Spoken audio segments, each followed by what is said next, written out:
সাত সকালেই থানা থেকে ঢিলছোড়া দূরত্বে পুকুরে মৃতদেহ ভাসতে দেখে চাঞ্চল্য ছড়ালো তারকেশ্বর এলাকায়। সকালে এই চাঞ্চল্যকর ঘটনাটি ঘটেছে তারকেশ্বর থানার সংলগ্ন এলাকায়।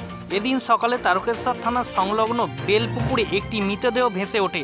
পরনে লাল গেঞ্জি, কালো প্যান্ট, কোমরে বেল্ট, খালি পা, বয়স আনুমানিক 50-এর কাছাকাছি। মৃতদেহটি কোথা থেকে এখানে এসেছে তা নিয়ে চাঞ্চল্য ছড়ায় এলাকায়।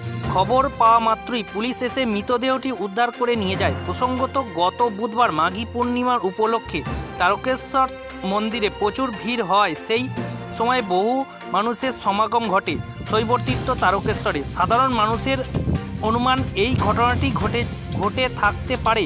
ঘটনার পরিপ্রেক্ষিতে তদন্ত শুরু হয়েছে তারকেশ্বর থানার পুলিশ। এই বিষয়ে এলাকার সাংবাদিককে কি বললেন?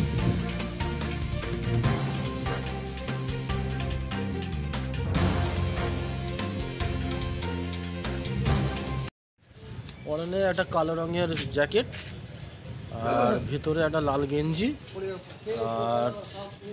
আর একটা ওই গরম হবার সোয়েটার আর একটা কালো ফুল প্যান্ট, একটা বেল্ট। দেখে মনে হয় ভালো ঘরের লোক। এখানকার নয়, মনে হয় বাইরেকার। হ্যাঁ, মনে হয় এই বডিটা মনে হয় একদিনের নয়, দুদিন মানে ডুবেছিল মনে হয়। বডি দুদিন ছিল যত সম্ভব।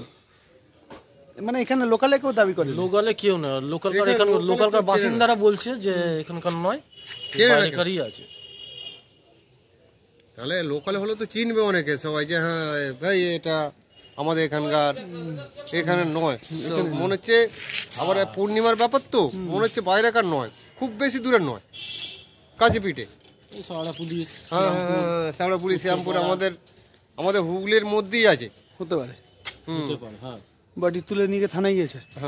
না, এখান থেকে থানায় নিয়ে গেছে। হ্যাঁ, ওটা কি পোস্টমর্টম হবে? পোস্টমর্টম হবে। কি নাম তোমার? আমার নাম শম্ভু ডোম।